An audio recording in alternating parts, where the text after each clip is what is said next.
It's time for Gameplay Talk, the video game news that you know, and the news that doesn't get covered enough. This is the Enough to Keep Going weekly video games podcast on the E2KG Network podcasting channel. This is episode number 298 for Sunday, the 9th of July, in this year of our gaming 2023.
All right, everybody, and if you are chilling out to those smooth vibes that Game Logic is pumping out to you all tonight, woo!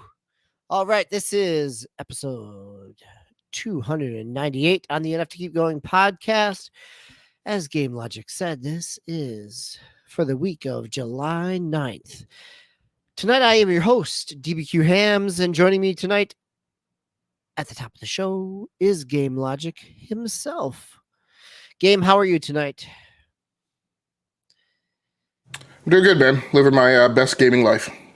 Well, that's good, because I was just chilling out to your nice little smooth music there. Do, do, do, do, do, do. All right, yeah. So, anyhow, we got a lot to talk about tonight. I'm glad to be back. Thank you, Game, for having me back. We got a couple of main games to talk about here. We've got Age of Wonders and a little bit of closed beta test to talk about. And then we got some news stories, and we'll round out, as we always do, with our cleanup of the week in terms of games we've been playing, whether it's kind of games on our backlog, games that are just kind of chipping away at us, or games that we've coming back to. So, Game Logic, why don't you start us out with Age of Wonders 4? You had talked about this a couple weeks ago, and so you're sticking with it, huh? Yeah, I'm probably going to be with it for a pretty long time. It's, as it's kind of been described before, it's basically kind of Civilization, but in kind of medieval times or in a fantasy RPG kind of setting. So it's probably one of those games that, I'm going to be playing for years and keep coming back to, which is kind of the theme of the week, is kind of where I've kind of turned my nose in the direction of, I have been playing for years and coming back to. Is that the theme?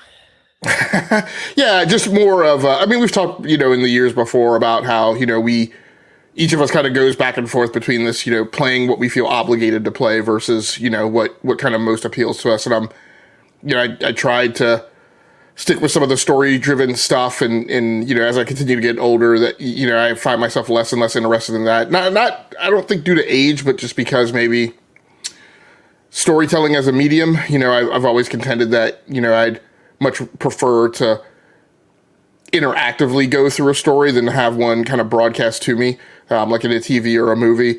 But, I don't know. I continue to be more and more interested in kind of the mechanical aspects of games, and my own provenance in games, and the feeling of attachment, right, and an investment to a given scenario or a campaign. it's not on my part of the rundown tonight, but I spent some time going back and playing The Last of Us remastered, the 2014 version. And, I played that for a couple nights this week, and it was nice. What brought you back into that, other than like the announcement that it cost $200 million to... I was just kind of, rummaging through the PlayStation Plus Premium Footlocker, and looking for something in there to play. So, but, I stuck with it a couple nights, and then, again, I just kind of felt the yen for something a little more either mechanical, or in this case, now this I played before. I spent a couple nights with The Last of Us, so I was interested in doing something strategic. Again, something that's kind of conquer the world. Make my own story. Have me driving in the direction of where I wanted to take it. So Age of Wonders 4 continues to be plenty of fun. I continued. I'm playing a campaign as I think they're called a frostling. So, which is technically, there's not that much given over to any notion of alignment other than it's in the game as a mechanic. I don't know that it necessarily means anything. It's not like you're, giving yourself over to the dark side, in a kind of a story-driven way like you are, in the Jedi games.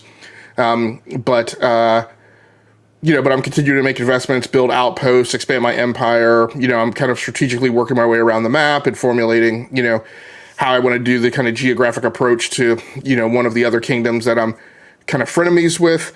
Had an event the last time that I played through where a nearby town who was technically aligned to that empire switched allegiances and pledged themselves to me.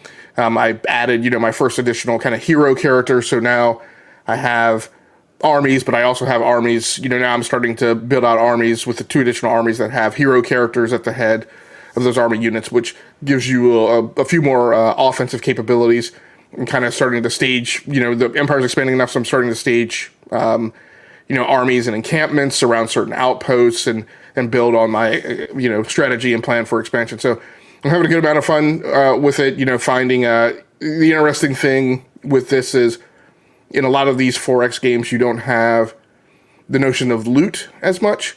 But this one does, as you encounter armies and defeat enemies, you find additional magical items that you can equip with your hero that change, what their approach may or may not be in a given combat.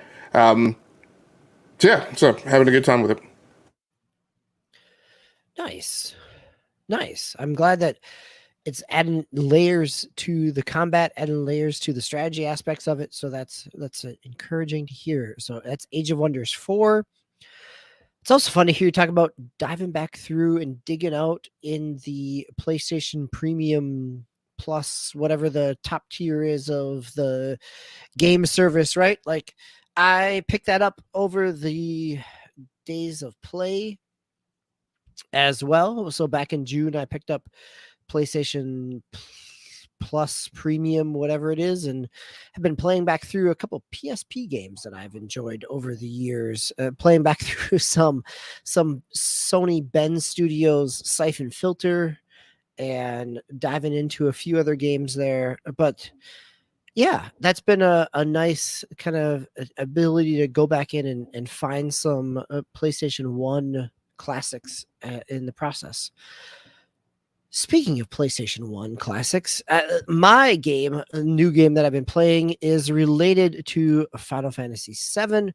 So this week on the closed beta test of Final Fantasy Ever Crisis on mobile, on Android and iOS, came out. So this is the mobile game from Squaresoft that has been teased a number of different places. It's termed and called Ever Crisis, which is related to the Japanese phone game back in the mid 2000s, around kind of a side story and prequel of some of the Final Fantasy VII.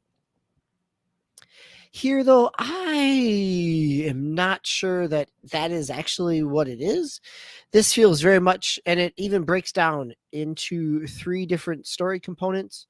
One is Final Fantasy VII. One is Crisis Core, so the Zack story, the prequel of Final Fantasy VII.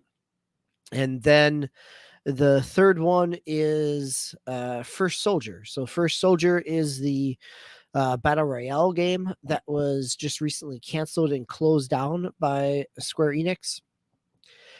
So in this mobile game, which is very much a mobile game, but at the same time, a lot of high production values. So you get some of the story of all three of these different games. The cutscenes play out very much like, they're using the assets. It is clear that they're using the assets of the Crisis Core remake from last winter, and they're using the Final Fantasy VII remake from 21 at this point, I think, right? 22. So a couple years ago, in terms of the Final Fantasy. So some of the character designs, character models are right there as you're moving through the landscape. It's almost in the vein of some of Square Enix's other mobile games, like the Dissidia game, in terms of the Kingdom Hearts kind of Final Fantasy VII original character designs of big heads and big shoes. And as you're moving around, but it gives you different story beats of all three of these pieces. So of Final Fantasy VII, of Crisis Core, and of First Soldier. But then it is also very much a mobile game in terms of, here are your daily missions, here's your dungeon that you can make your way through, here are your additional side quests that you can earn materials from. Here are your ways to level up. Here are your gacha mechanics. Here are, right? It is, and I think the challenge of a closed beta like this is it's hard to know what is the real economy and what is the closed beta economy, right? Like, they're throwing things in the store that give you the ability to level up your weapons to the cap, and then potentially break the cap and go on to the next cap, right? Because this is a mobile game that's going to make you pay for multiple materials. So how much of this is kind of scaled to the fact that they want you to experience those systems and interact with them, and how much of this is realistic to what the prices will be in the full release? So I've played through all of the story components in the closed beta. So it's anywhere from 6 to 8 missions between each of the game beats, and then made my way through a number of the side missions and dungeons, and party of, so you have Zach and Tifa and Barrett and Aerith and Red, what is that? Whoever the dog is, right? Or the Red 42. But then you also have some Final Crisis or Ever Crisis people in terms of First Soldier people. But everybody's up over the first cap of 20 and kind of moving on from there. It's enjoyable. The combat is kind of fun. It's a nice mix of turn-based and the Final Fantasy VII in terms of being able to wait for your status bar to fill up in order to do certain magic attacks or special attacks. And you get your limit breaks like you would in Final Fantasy VII. And in true mobile fashion, it also allows you to just hit auto and let it play through so you can grind your way through. It is hard to judge. Like, I'm glad I'm in it. I've spent that's pretty much all I've played for the last day or two in terms of trying to get through the story beats and experience the different kind of economies in it and ways that things level up. But it's also, it feels a little, I don't know, it feels a little bit premature to make a judgment on it when it's not the actual release. Like, the gameplay can be fun, right? And I say this as somebody who really enjoyed and spent a lot of time with Hanukai Star Rail, which is a turn-based gotcha game as well, but the turn-based combat was enjoyable. So I think you could, depending on how the scaling and leveling works, you could find a lot of enjoyment out of this. Even if you don't kind of get into the multiplayer aspects or the kind of end game aspects, but if you are just looking to kind of experience the story, it seems possible, but it is not clear at this point how that story rolls out. Like in the closed beta, it looks like it's all rolling out just by playing it. And you hit a cap in the closed beta, but is this a spot where it's going to take a certain number of resources or a certain number of gems or gil or something else to unlock?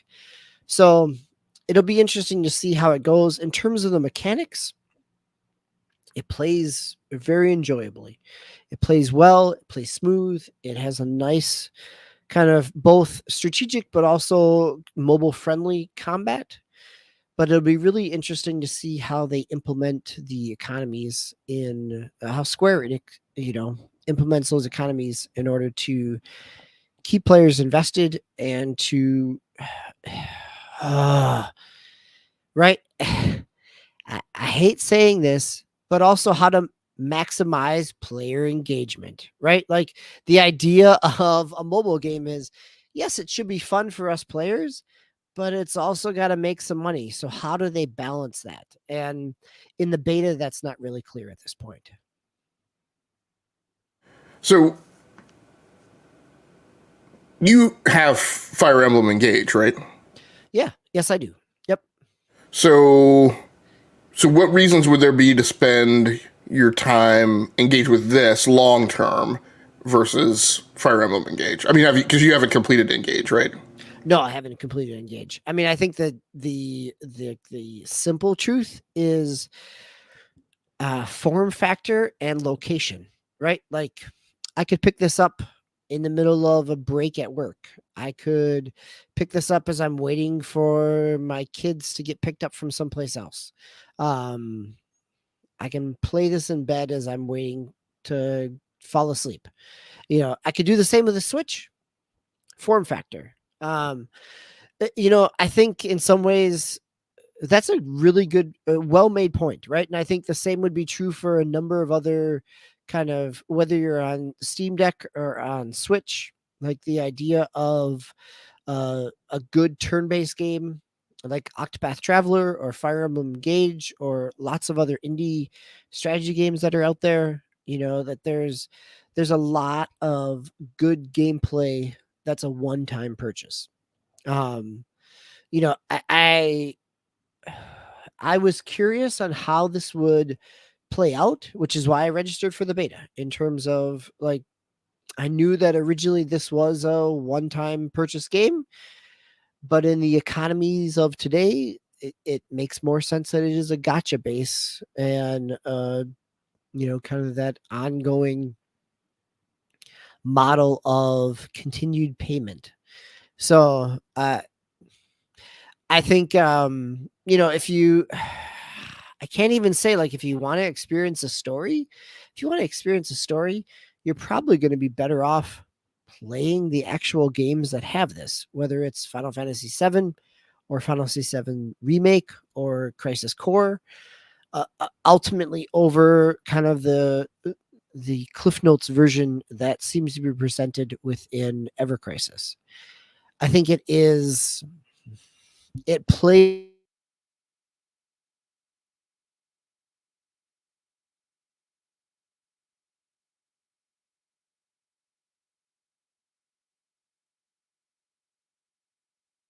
Hey, DBQ, I think we lost your audio. Good, because I was just on a rant. So it's perfectly fine, right? I think we probably did, which is good. And I think that's probably the agreement form that I signed off on the closed beta is to not talk about the gotcha mechanics in a negative light. Square Enix, they got me again, right? But I think you are better off playing kind of the full game of it. Like there's a benefit of, if you enjoy these characters, I could see that there's a hook here. Um, it's hard to provide any type of positive recommendation without knowing what the economy is. But also it feels like if the story beats allow you to kind of go through and play without having to purchase a whole lot of gotcha tickets, then there's probably some enjoyment to be had. But even the story beats, as I've gone through them in the closed beta, you start to hit that kind of power level minimum cap type of piece that many other gotcha games have. So as beautiful as it looks in terms of using some of the assets from the Final Fantasy VII remake and the Crisis Core remake, it is still a gotcha game at heart. So Yeah, it's going to be interesting to see how this shapes up for the Nintendo Switch next year. I realized over this weekend as I saw some people, I was on Twitter kind of searching for the names of the games that I was playing, and some people who were into certain niches that I'm in, their accounts started kind of coming by my windshield due to the algorithm. And I realized after this went on for about a day or two, I was like, it turns out that when I got my Steam Deck last year, I guess I didn't realize it, but I had resigned from the pets movement, the port everything to Switch movement, and I stopped paying attention to games that were coming to Switch, and while my eye was off the ball, like Air Missions Hind got ported to the Switch, which is a like kind of flight sim light game, kind of like Ace Combat but with helicopters that I talked to you guys about a few years ago.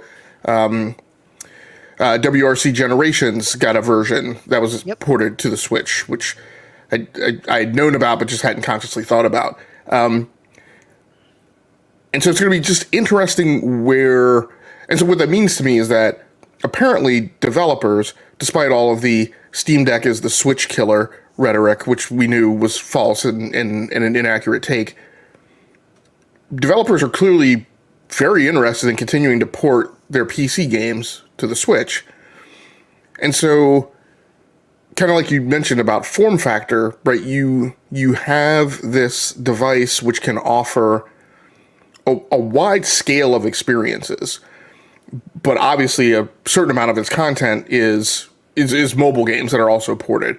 So it just kind of creates a weird kind of tension in the marketplace to see. It's very, I think, most significant after these 6 years is I find it very, very difficult to really articulate like any type of limits on what the Switch is. And yes, there's performance, and it's obviously not an Xbox, and it's obviously not a PlayStation 5, but like the crazy range of content that it scales up and down the ladder to cover is really impressive. But it also makes it super interesting to keep an eye on where do developers turn their attention. Based on where their games are coming from. Yeah, I think that's a really good insight in terms of there's a lot that continues to get ported to Switch. As I was just looking through my Steam sale, right? Like this is Steam summer sale, and looking through what's there, and some of the things on my Steam list are also on my Switch wish list. So trying to figure out where do I purchase one or the other, or I've certainly had this internal argument over the course of this week of, is it worth buying a Steam Deck, or do I just play the things that I've already have on Switch? And, how much is unique to one or the other? And you're right. Like there's a lot of ports going on back and forth. So Newtonian in the chat mentions, I hope the next gen system is called the Nintendo Super Switch. So kind of harkening back to what Nintendo did in their naming of the Super NES. But says he hopes it's not a numerical title like Switch 2.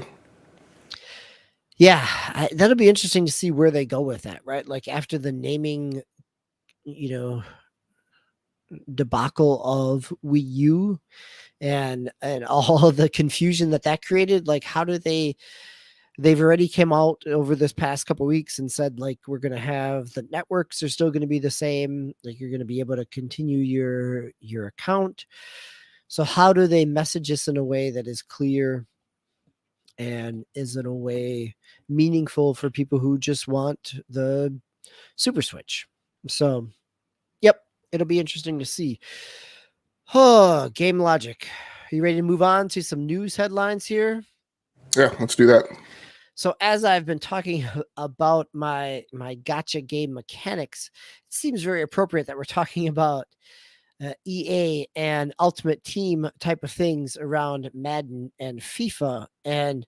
But wait, no, FIFA is no longer FIFA because EA and FIFA separated and their license is no more. So now it is called Football Club 24, and we get a potential release date as well. So, Game Logic, you want to hit us up here? We got looks like we're talking the end of September as a potential release date here. Yeah, September 29th. And for people familiar with the show, we really don't cover leaks except when, there's a leak is so much of a leak that it's very near, as it's as close as it can be to a real news story. So with this one, it was pretty close, given that the leaker is somebody who has a very good track record.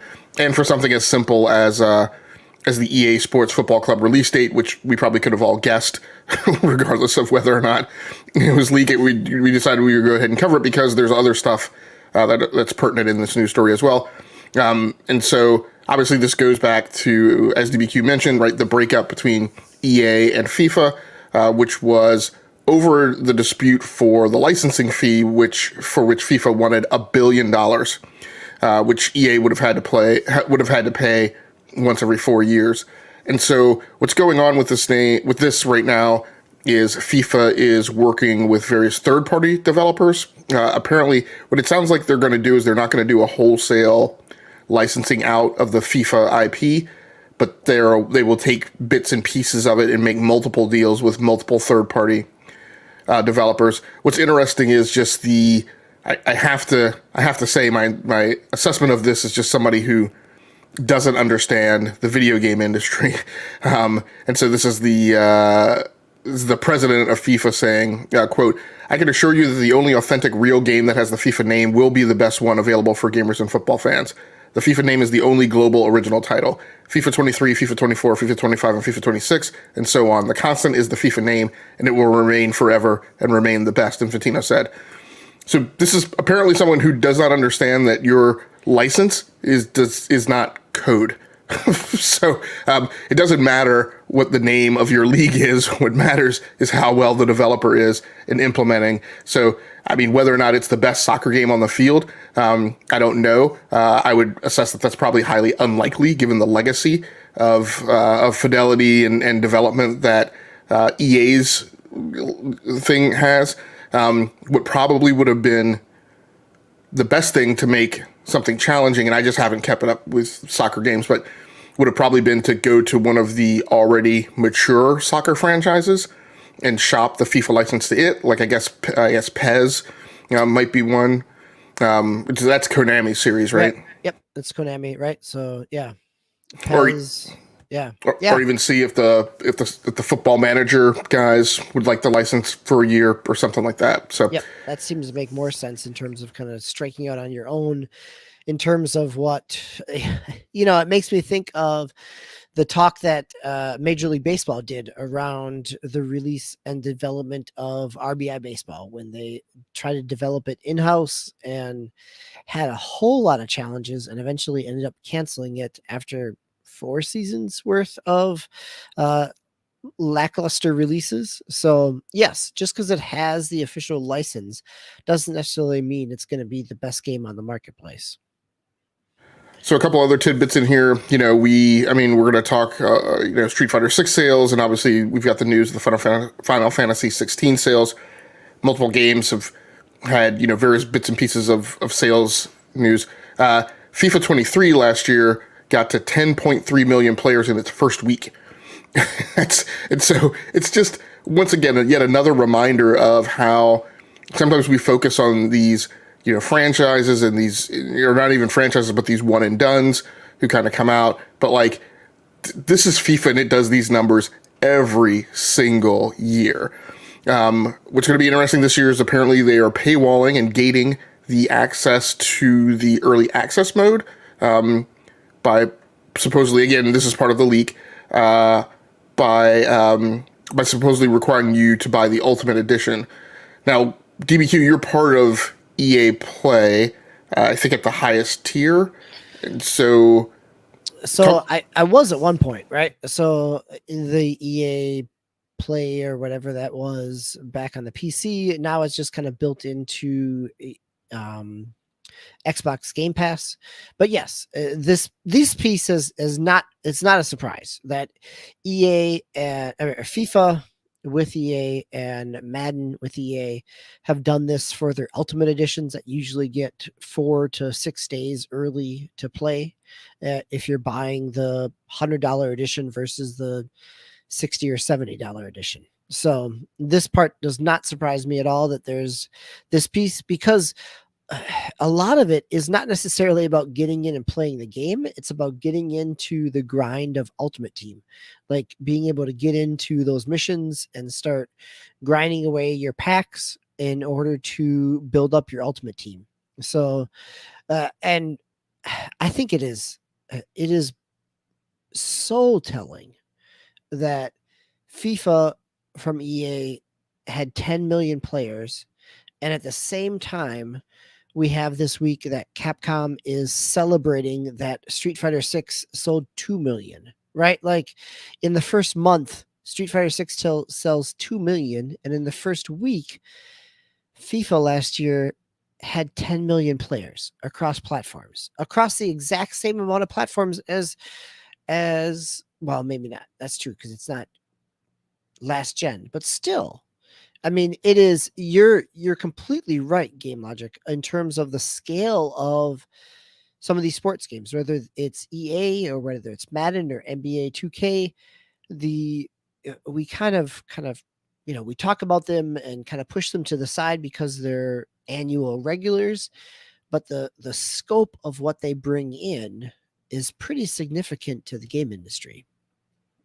So one question I wanted to ask, and then I do want to pop over and get caught up with the chat. But so with EA Play, you get a 10-hour trial, right? So the 1 week access is a separate access level for people who buy the Ultimate Edition, but people who are on just regular EA Play still get their 10 hours access, right? Yeah, they start actually. I mean, they usually start about the same time. That the 10-hour access starts about 5 to 6 days beforehand, but it's only 10 hours. And with the Ultimate Edition, you don't have a ticking clock in terms of that. So that's the difference. Yep. So I'll rattle off a few things that have been dropped in the chat. But Newtonians mentions they want to sell Switch for the next 10 years, still just sell more Super Switch. Also, they looks like competition season if anyone is trying to compete with EA, mentioning talking about FIFA going out to, and kind of shotgunning to multiple third-party developers. Paul's Gaming Live, who I believe is from the UK, mentions honestly FIFA is a bad company. They're not good for football at all. eFootball, it's called now. And mentions that he's played every FIFA since the 16-bit days. It's basically life in the UK. But rather than worry about paying for Ultimate Team or the Ultimate Edition to get the early access, you can just play the game early with EA Play Pro for $15 a month. Yep, that's exactly right, Paul, in the UK. Yeah, it is like there's still a lot of good game there. At least it has been historically, and I would not disagree with him in terms of the number of controversies that have dogged FIFA over the last couple of years in terms of it being, it being a company that EA is not one necessarily that people would hitch a shining star to, but at the same time, I can completely understand EA's not only financial but also kind of the political social media aspect of there's been enough corruption and gambling controversies within FIFA over the last few years that to pay $1 billion for a license that is potentially tainted, if you already have the game engine, as you were talking about Game Logic, right? Like if you've already got the game engine, like, yeah, let's go for it. We can just license individual cups. And if we put it together, yeah, we might lose a little bit, but at the same time, they probably pay a whole lot less. So we had talked about a little bit in terms of Street Fighter 6 hitting the 2 million mark and how that compares with FIFA over the last few years as well. But yes, the Street Fighter 6 is coming out. The first wave of DLC, which includes Rashid, is the first DLC character coming out on July 24th. The year one pass, which is $30, includes 4 characters: Rashid, Aki, Ed, and Akuma. And you know, it's great that Street Fighter 6 has hit these marks. It also puts it in perspective when we're talking about FIFA in the last story as well. So, any thoughts here, Game Logic, or I'm going to go on to our next story? No, it will just be, the competitive drama will just be interesting as we, enter a phase where we're going to have Street Fighter 6, Mortal Kombat 1, and Tekken, what is it, Tekken 8, kind of yep. on the field at the same time. And as each of them have their own kind of, niche, very hyper-specific, esports ventures, it's just going to be kind of interesting to see how that unfolds. Yeah, it'll be interesting too to see, given that Street Fighter 6 is coming out or came out months before Mortal Kombat and Tekken, like if the maturity of that platform and the kind of the ability to kind of balance things out gives it a leg up, or how that wave of new players in Mortal Kombat and Tekken offset within Street Fighter. We also this week got the announcement of the next wave of Mario Kart Switch DLC. So this is Mario Kart 8 Deluxe for the Switch, which seems to never stop going, right? At this point, it is, I was talking with my son, like, it is almost easier to count the courses that are missing out of all the Mario Karts than it is to figure out what courses are in all the different DLC packs within Mario Kart 8. But this one adds 8 new courses and 3 new racers. We get Petey Piranta. We get the Wiggler. Yep. And the Magic Koopa. From which was actually supposed to be back in Mario Kart 64, which, if you remember, there were some screenshots out there of having Kamek in Mario Kart 64, but then getting replaced with Wario once the game was released. So we have Petey Piranta, Kamek, and Wiggler, the little caterpillar with gloves on. And we get 8 new courses. 2 of them are from the Wii.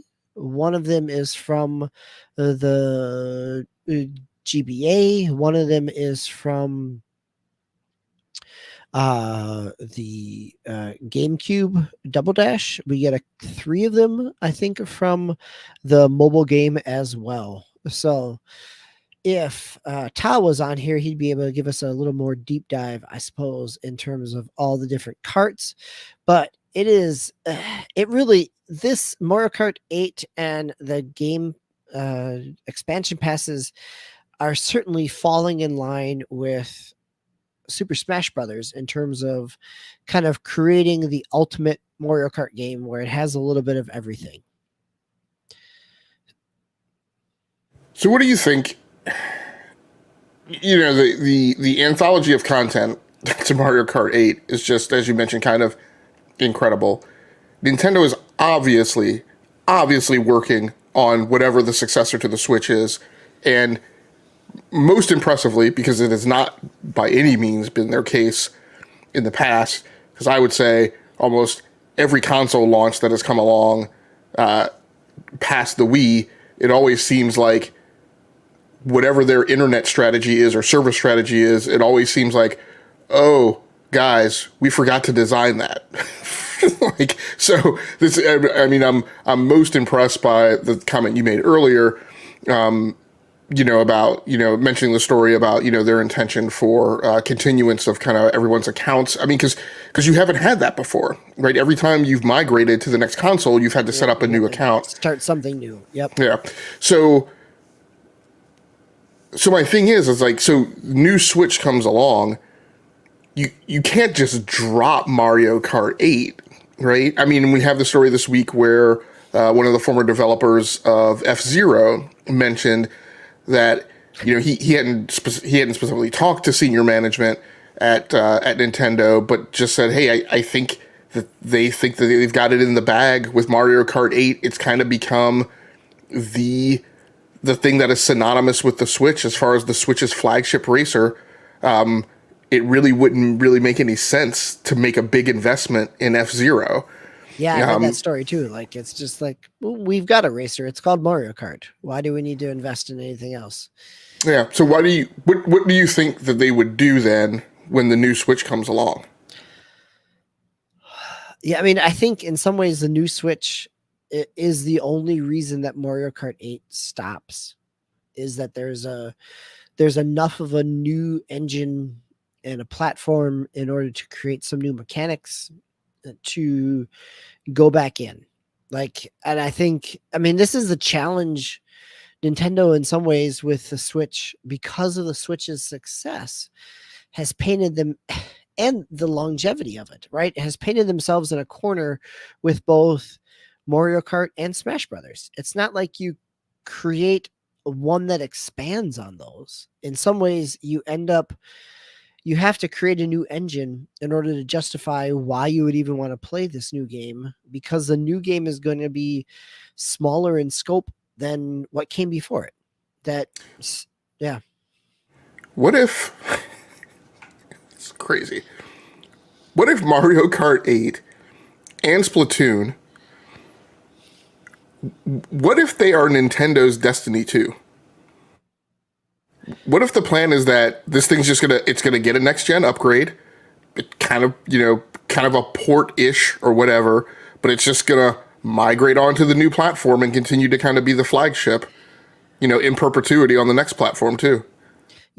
If there are conversations at Nintendo where they have actually acknowledged that it could be their Destiny 2 or their Fortnite, like, I would be impressed.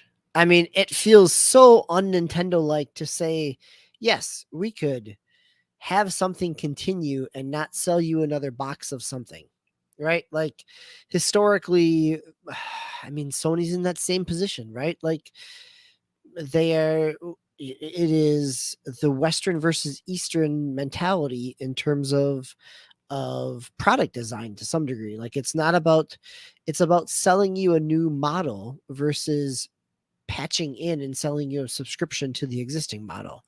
So if Nintendo's having that discussion, good for them. Like, and I can't believe that, given the success of the Switch, that whatever comes next is not going to play Switch games. So yes, they would be well worth it, even if they took the Sony PlayStation 5 model of like, hey, give us $10 and we'll upgrade your Mario Kart to the new version to get higher res graphics, right? Like, it seems like an easy transition, but it also feels like, I don't know, too easy of a transition, that they wouldn't try to sell you another box copy of something. So let's move on from there. And in terms of selling you some box copies and creating new content, we've got a story here from Kotaku in terms of Valve and their use of AI generated assets in games. Game Logic, you want to take me through this one? Yeah, and this one's going to be kind of tough because I'm going to try not to get too overly propeller-headed about this.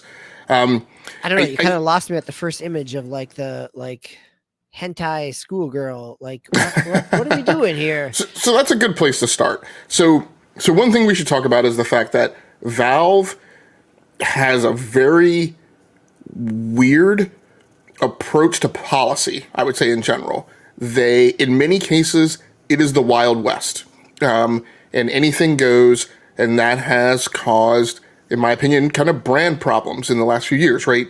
It's the place where, 10,000 games are published every year, but a lot of those are, and I don't use this term to denigrate anyone's efforts, but I just means in terms of content cultivation, a lot of that's trash, rubbish. It's just stuff that's in your windshield, to the point where I don't use. I've mentioned several times before, I don't use Steam for discovery anymore. I used to go on there and kind of rummage through the catalog to find stuff, but now I do all my discovery outside of Steam. And Steam is the store that it's kind of like my kids. It's like we're going into the store, we're getting this one thing, and we're turning around and coming out. I know what I'm getting. Leave me alone. Don't get distracted by this small AI generated one here.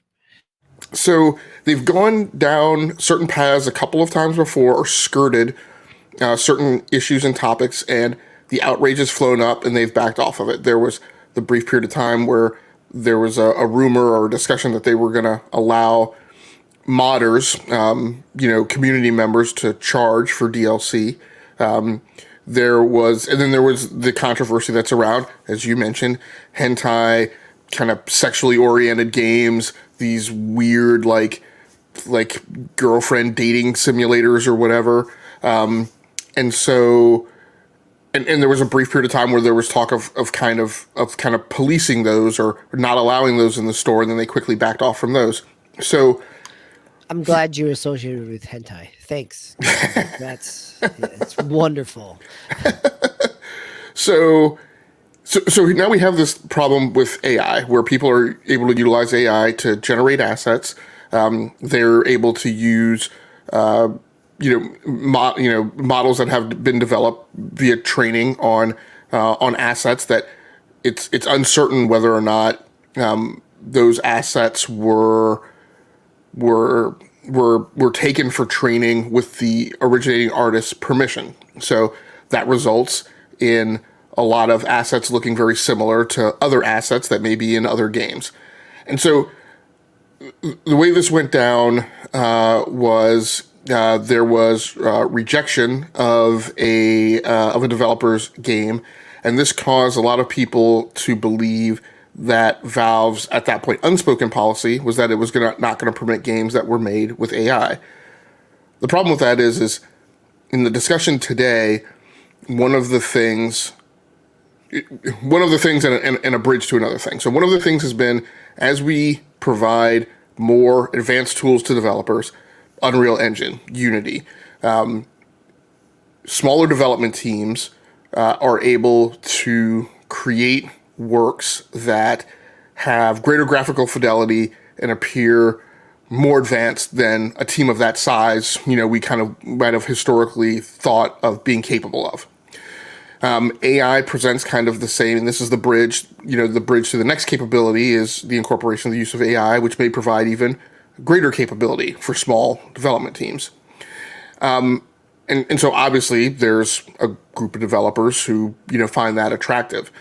And so the notion that Valve might not permit that stuff in the store, which has garnered the reputation of kind of being this free open marketplace where anything goes, obviously kind of riled some people up.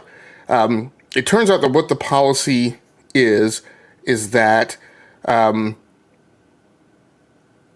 what Valve is concerned about is they're concerned that the topic of the incorporation of AI hinges on matters of copyright, and those are not Valve's policies, right? There's copyright law.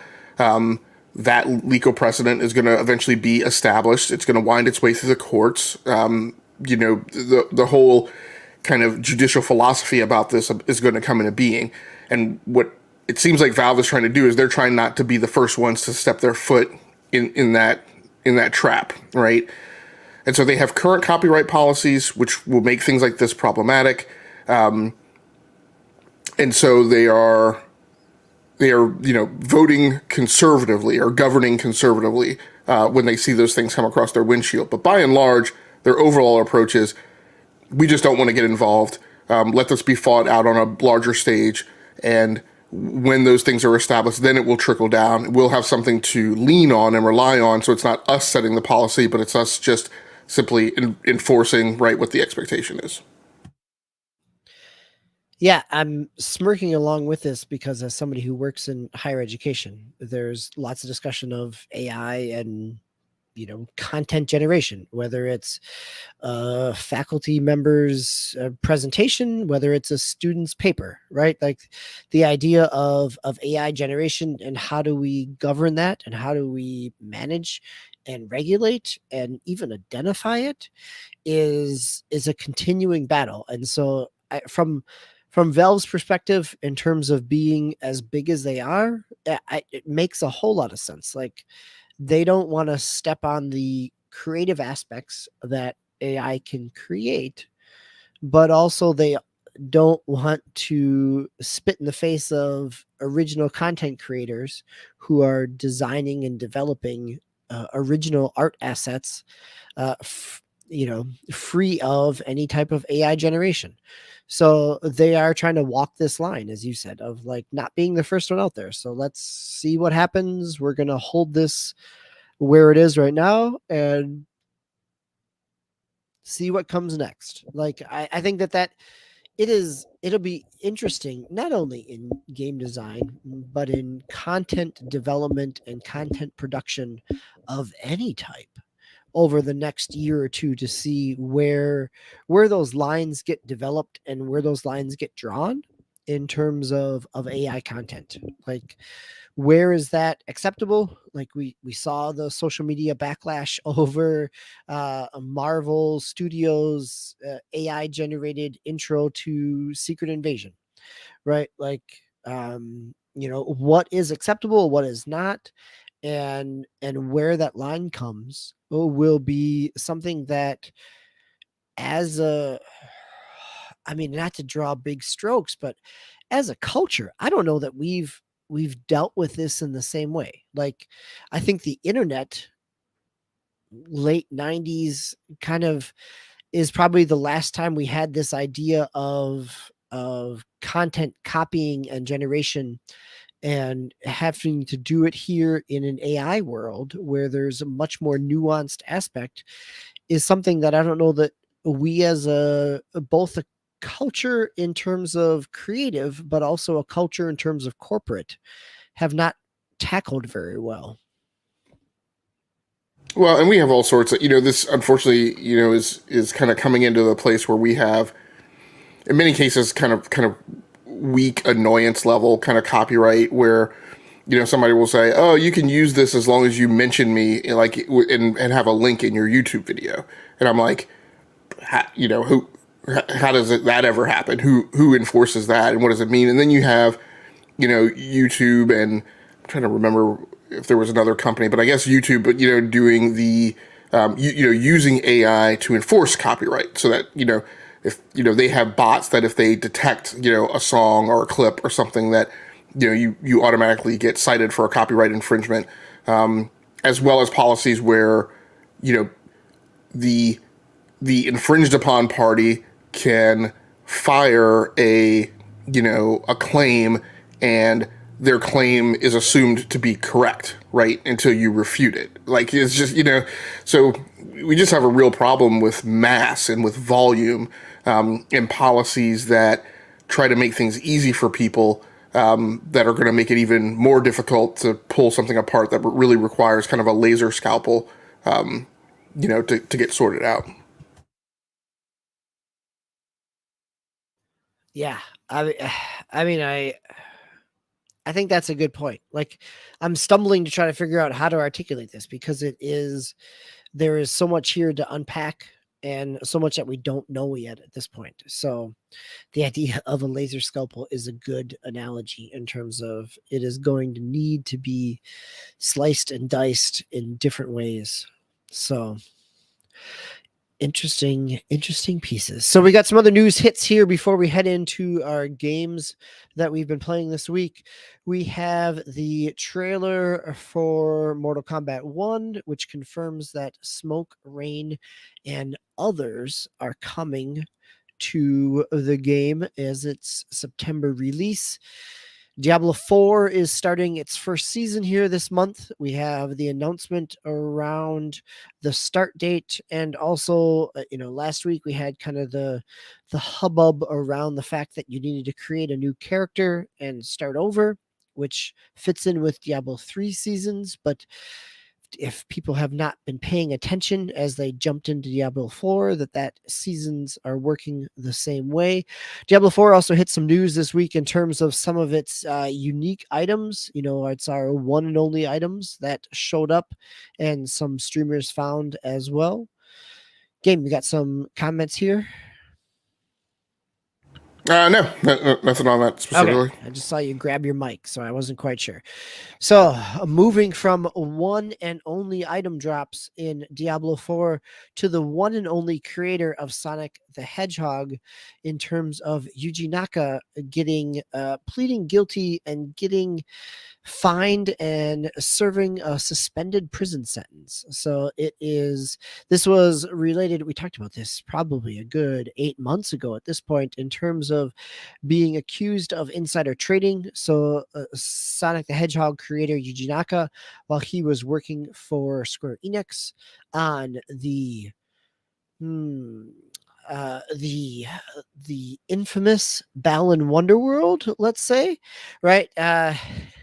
Was accused of insider trading and pleaded guilty. So he is serving a suspended sentence of, I believe it's 2 years and 6 months, and paying a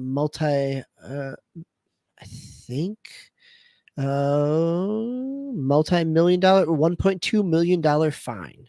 So that is, we are finally closing the book on this news story, which doesn't always happen. So we have, speaking of closing the book, we've got a Rainbow Six Siege cheater sentenced for swatting the offices of Ubisoft Montreal in the man, I just recently read a stat in terms of how frequently swatting happens, and it is surprising that the amount of money that is spent by police agencies and the frequency that it occurs, in terms of, this is something that did not exist when we were growing up, because this was a whole different aspect of things. So yes, the punishments around it, if you are found out, are increasingly significant, as the Rainbow Six Siege swatter has found out. So the final news story here is that we get our cover athlete for, or cover athletes for NBA 2K24. We have Kobe Bryant, both on the Black Mamba edition and the regular edition. We also have our the Ultimate Edition, which includes, it just looks like a ring, an NBA ring, but it also includes NBA Game Pass. And then we have the WNBA edition with Sabrina Ionesco from New York, who's gracing the GameStop only WNBA edition. So over the last 2 years now, maybe even 3, I think 21 was maybe the first time, 2022, 21. It's the first time that there was a WNBA edition. So WNBA edition will be New York's Liberty. Sabrina Ionesco will be the cover athlete for that as well, which as somebody who plays NBA 2K, I really appreciate the fact that they have both NBA and a WNBA player cover.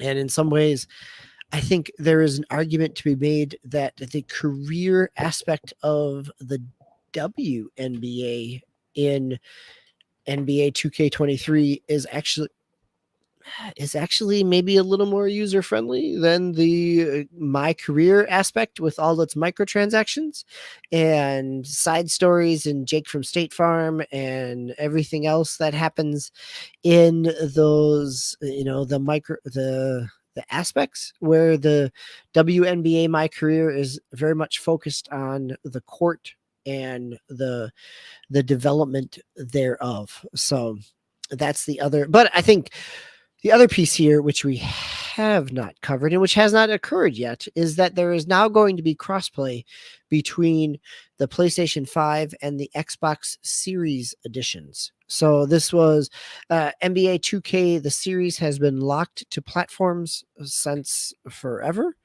And this coming year here in NBA 2K24, we will get crossplay between Xbox Series and PlayStation 5. But what that also means is that the PC version is still back on the Xbox One, PlayStation 4 generation of stuff, which has been an issue of contention with the player base, not only within NBA 24, NBA 23, but also within Madden and FIFA, as we were talking about before. But that idea that the PC, which should be able to run something comparable to the current gen systems, is also still stuck in terms of, and with NBA, it's still stuck. With Madden, it is now on coming onto PC as well. Game Logic, we got some comments in the chat. No comments in the chat. Maybe I'm wrong. Wasn't there another franchise that had? Is it Madden that's getting updated this year? Where the PC version's Madden, been on the PC old version will now be on the current gen. Where up until this point, it's been on the previous gen. Yep. Okay. So one thing I wanted to mention about like all the news that we went tonight, and the news was a little stacked tonight, and it was deliberately so, even though we kind of did rapid fire there at the end. So some of the commentary that's gone around, some of the social media circles and whatnot this week that caused me to be reminded of this is there were feelings that, you know, that not a lot had gone on this week. And as we often talk about on this show, the very weeks that lots of people say nothing's gone on in gaming, there's actually been a ton that's gone on in gaming. And part of the problem is that people hyper-focus on the big news, the big controversies, the things that are the big arguments, and they hyper-focus on the things that can be weaponized for use in console warring.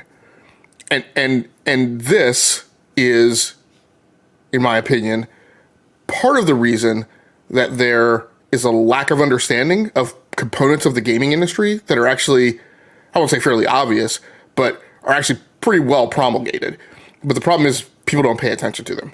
And so, yes, there is an argument that, you know, the gaming industry is mystified and isn't, you know, sufficiently transparent. But there's also a ton of, the gaming industry does provide us a ton of information that we don't pay attention to and that we don't read and that we don't consume. So one of the aspects of this show, just because it's our interest area, and it's not to say this is a reason to watch this show versus another one, because, you know, other shows do the things that they should do, and that's the reason they're popular, and that's great. But I will say, you know, over time, what we will continue to do on this show is focus on elements of news that are interesting, that provide insight to the industry, regardless of how, you know, what we don't do every week is we don't go through and find, like, the biggest controversies in gaming and put them on the agenda.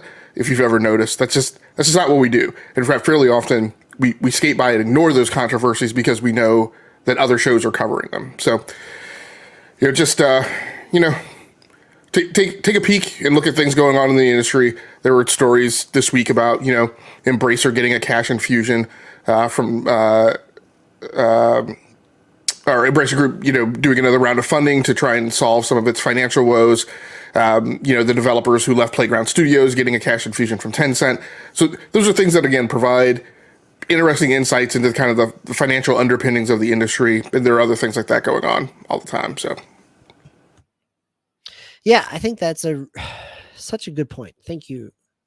Thank you, Game Logic, for making that, right? Like, we are not here to talk about kind of the biggest controversies. In some weeks, those are the top news story. Like last week, there was a lot of juicy details coming out of the, you know, FTC and Microsoft Blizzard acquisition.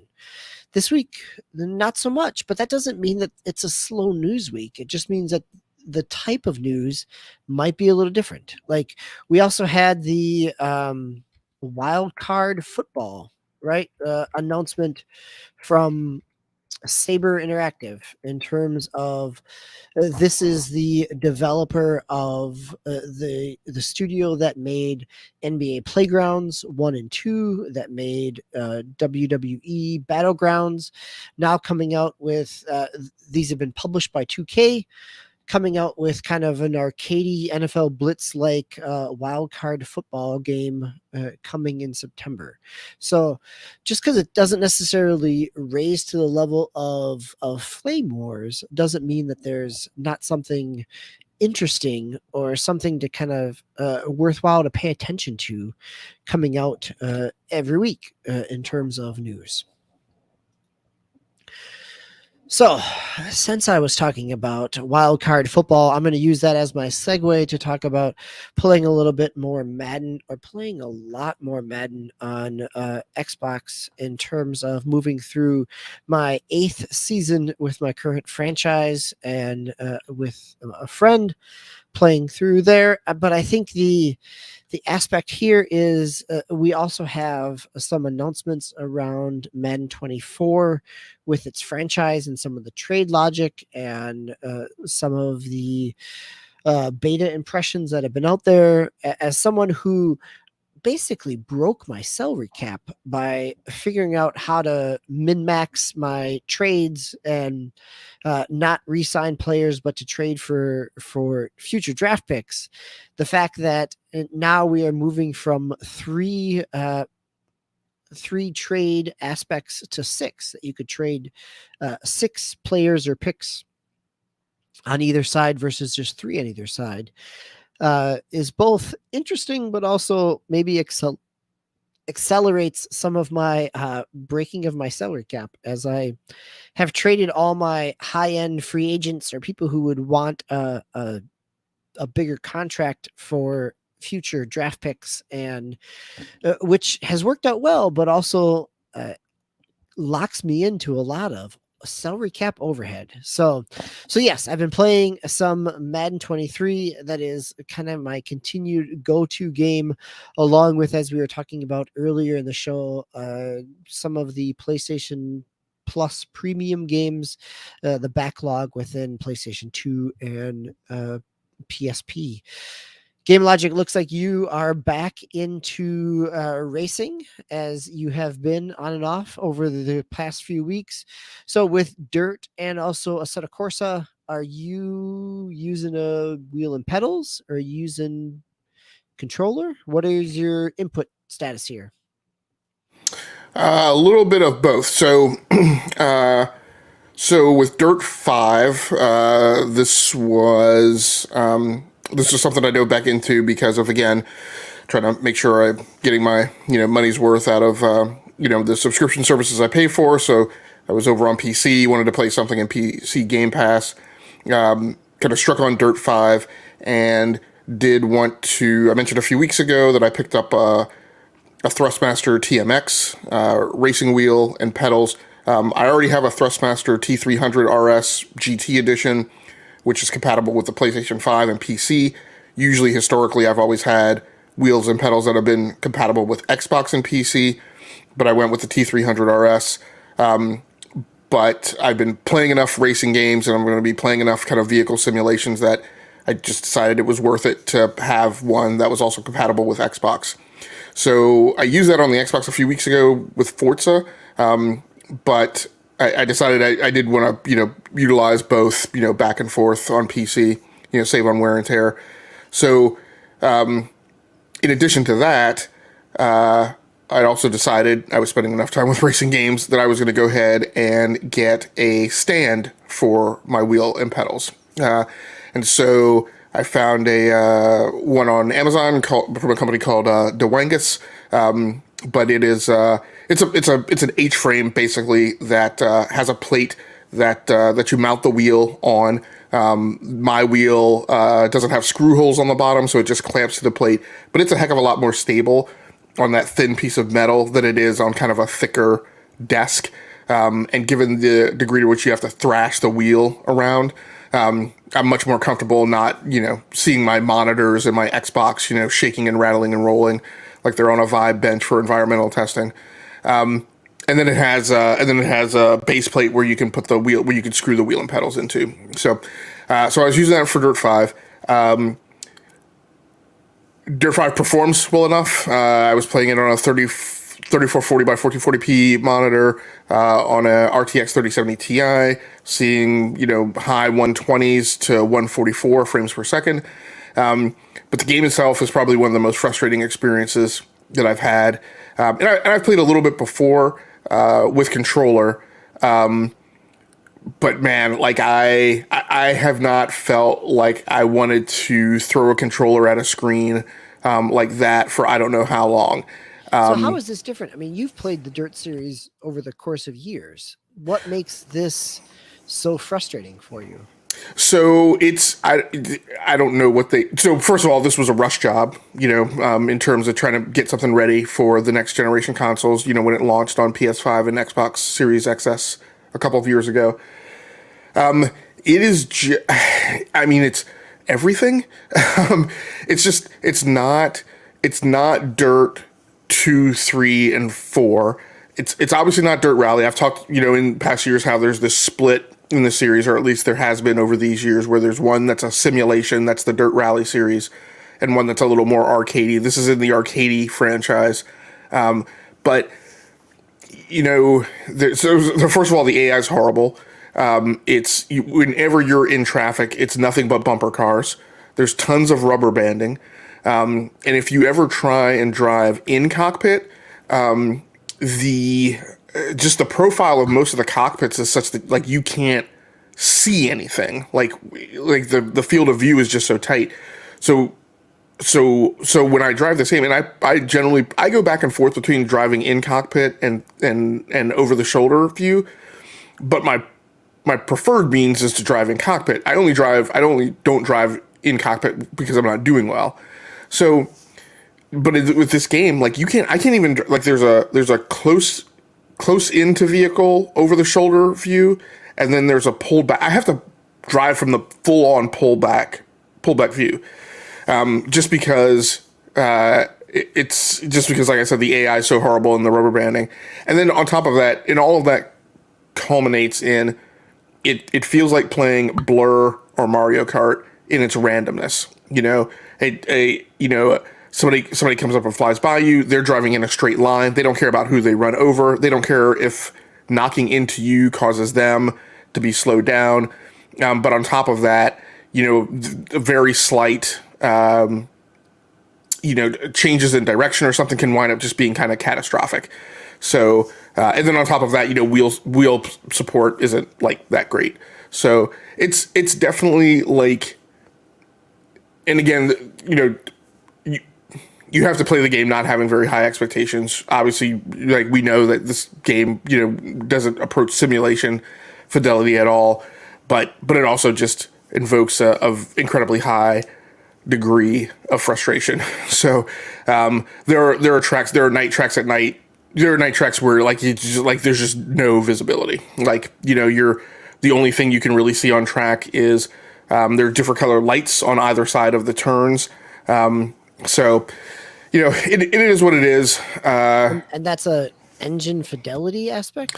I don't think it's an engine fidelity. It's just the way the game was designed. And maybe I could monkey with Gamma to make that a little more reasonable, but at the default, it certainly wasn't there. So that all being said, partway into the session, I finally got it kind of, wired to the point where I was actually able to have, some decent fun with it. And yeah, part of it is the not great, because remember the game launched without wheel and pedal support. So it actually only launched with controller support. And I kind of burned through the first chunk of the game when I spent time playing it on controller. But going back to it this time with wheel and pedals, it was just really bad. Like I said, the part that was kind of heartbreaking for me was just the randomness, that you could be well ahead in a race and then have one random event occur, which, I think the thing that just drove me batty last night was on 3 occasions as I was rerunning this race, and it was a snow race, but I would, an AI car got in front of me and suddenly jammed on its brakes, and I went into the back of it. But despite me thrashing the wheel around, despite me taking my foot off the gas pedal, now you would think the AI is trying to win the race, so it should be jammed on the gas pedal, trying to accelerate.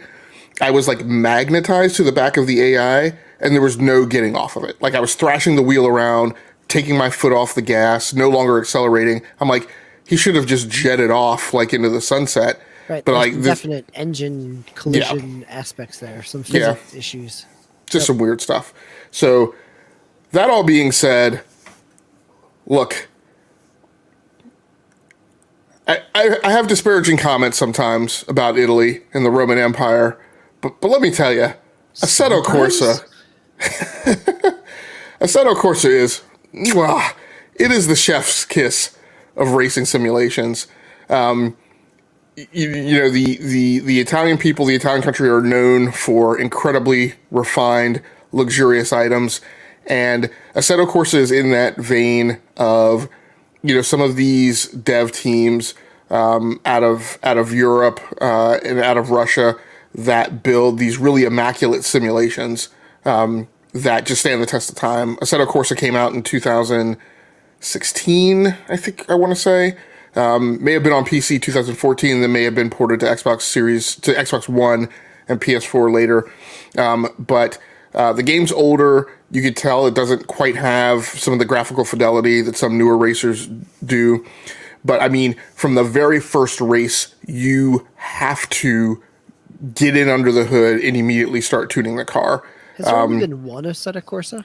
No, there's been two. So there's Assetto Corsa, the original, and then there's Assetto Corsa Competizione, which I believe is in at least PlayStation Plus Premium, or in at least PlayStation Plus, one of the tiers at this point. I'm not sure if it's in Game Pass. But 2019 was Competizione. I believe so. Yeah, I think I got the next gen port in 2020. But that's an immaculate racer also. But I mean, if you enjoy getting under the hood and you enjoy, you know, like you messing with toe in and toe out and then putting that car on the track and like actually being able to feel the difference, it's just a really wonderful racer. So this one I was playing on Xbox with my Elite Wireless Series 2 controller. And like I said, it's just immaculate in the way, you know, you go in. It's a little wonky and a little, you know, not, you know, the Competizione UI is a lot more resilient in terms of you going in and making changes. There are some wonky things, like I go in and I change fuel load and then I save the file and then I back out of the screen, and when I come back and look at fuel load, it still says 30 liters. But then, right, if I get out of the configuration screen and go on track, then I can see that it's actually down to the 12 liter or 8 liter load that I put in there. So, but it is kind of, you guys have heard me talk about the original Gran Turismo and how that series to me has been disappointing over time in terms of, in original Gran Turismo, you would run a race, you would lose, you would go into the tuning screen, you would change, and you may have only lost by like a few seconds or one car, and you go in and you change something in tuning, and then you can actually win the race. But again, you win the race that time only by a few seconds. See, and I thought it was disappointing because it took years and years to model each individual undercarriage. So, well, that too. I still think the studio director of Polyphony must have like some PlayStation executive's kid like trapped in the basement or something like that, because they get to take however much time they need to. But that's what Assetto Corsa is. It's, you can go in and make these small changes and they can make a world of difference. You know, the AI is a lot better, a lot more responsive. There were multiple instances where, you know, I'm door to door, wheel to wheel with an AI in a turn. It is, like I said, it's just exquisite, and I'm having tons of fun with the Assetto Corsa. I've played a little bit of Competizione, but the little bit of it that I've played, it's even a better experience. So I'm hoping to get to that too. But you know, tons of fun. Eventually planning on, you know, obviously playing that with wheel and pedals also. But yeah, just a great time. Nice. Nice. Well, we will come back to this discussion, I'm sure, in terms of a comparison as we head into the fall with Forza Motorsports and to see how that plays out on the Xbox Series and PC ports as well.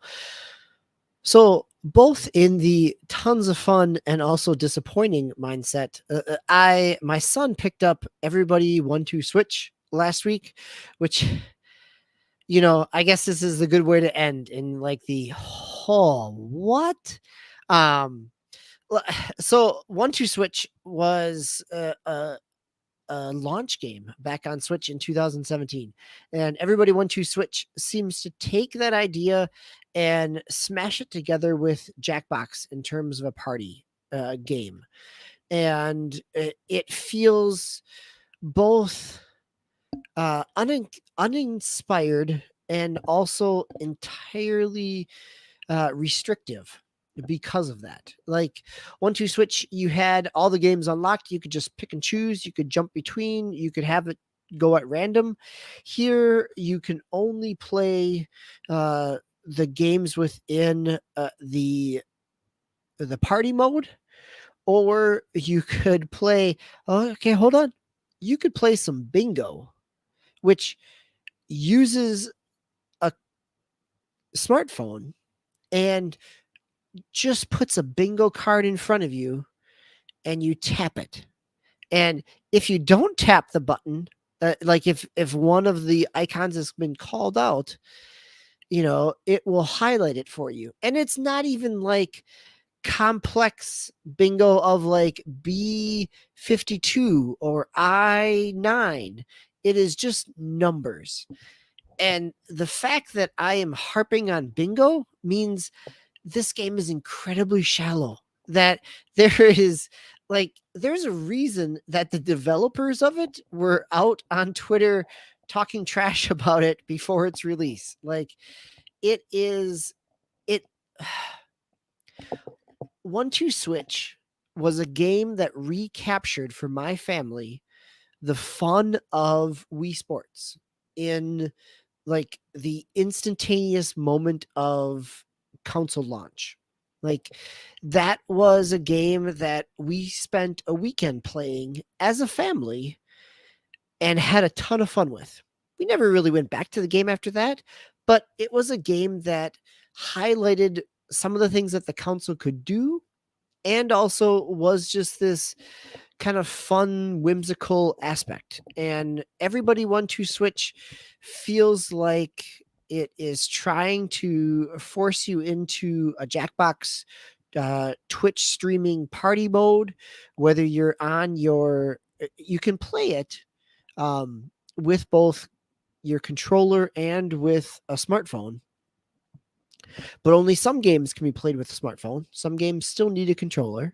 So even if you're in a group of 10 different people with smartphones, you need to have somebody have the controller, which then also kind of defeats the aspect of like part of the smartphone play is that people can be anywhere, right? Like the reason Jackbox on Twitch hit so hard and on Discord hit so hard over the pandemic is that people could be all over the place and play the game together. But here, even when there are some games where even if you are connected with your phone, somebody or you need to alternate having somebody take the Switch controller.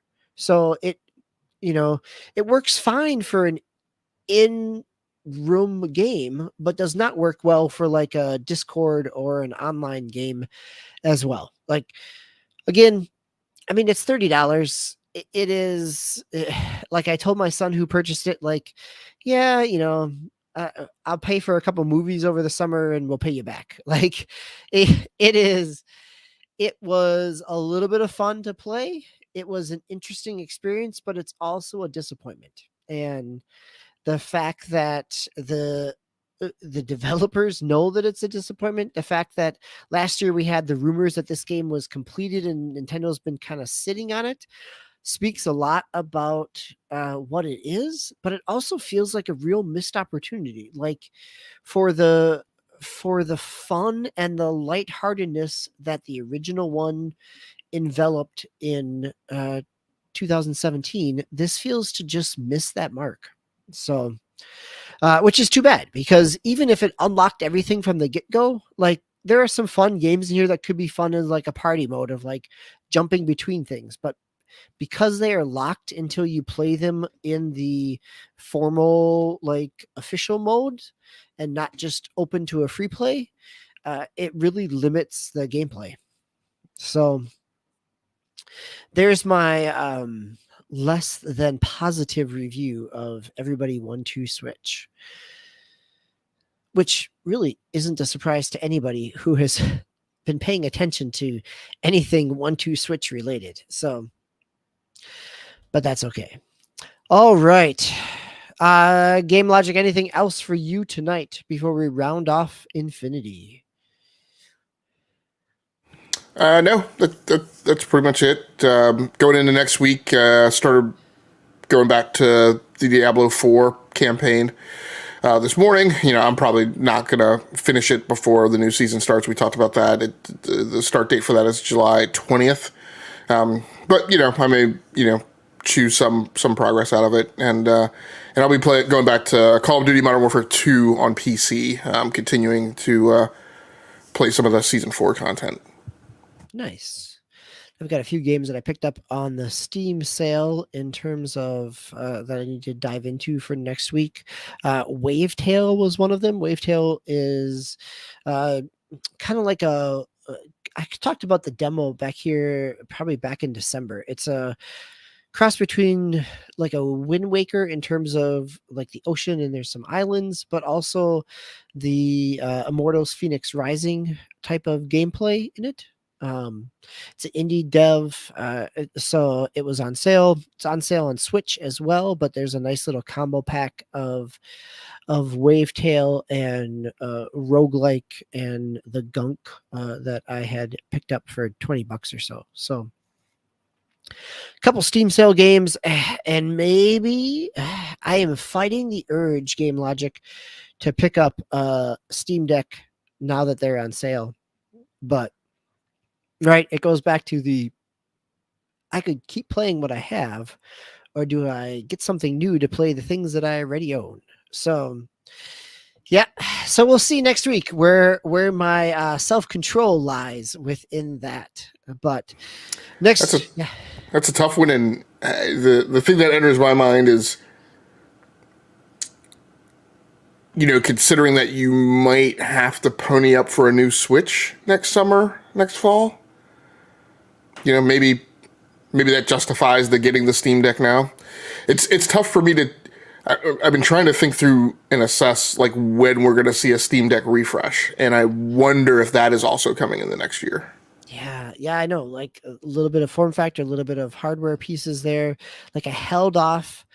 I got past the fear of missing out on the Asus ROG Rally. The ROG Ally, yeah. Yep, the debacle there in terms of what it is and its interfaces. But then the Steam sale hit at the same time. I'm like, oh, I was just about to pull the trigger on $600. So do I pull the trigger on $400 or $500? But yes, at the same, it does make me think like everything that I have, I would just play in another spot. And yes, here's the other piece of this is, as a parent of a recently high school graduate who's going off to college, like, is $500 for my gaming hobby worth it? Or does that $500 go to cost of textbooks for the next year? So that is the unflattering reality of gaming in parenting, correct? In terms of how do you balance those expenses? So, yep. But I think we'll have a chance to talk about that next week as we come back for, we are so close, Game Logic. We are at 299 next week. So next week we will be here we'll be recording on Monday, the 17th. So, not on our normal Sunday night. We'll be back here on Monday, the 17th. Towmaster will be back here, and he'll be in the host chair to get our one shy of 300. So, if we were a 90s comic, we'd be getting ready for our cliffhanger and our polybagged holographic trifold edition in terms of our 300th episode. So, until next time, this has been DBQ Hams and Game Logic for the Enough to Keep Going podcast of the night of July 9th. Thank you all for joining us, whether you're watching live, listening to us on the go, or in history. But thank you for those of us who have chatted and communicated during the show. We appreciate your comments and are always glad for the communication. Until next time, everyone, take care of yourself. Play the games you love. Love those you play with. And be kind to each other. Good night, everybody.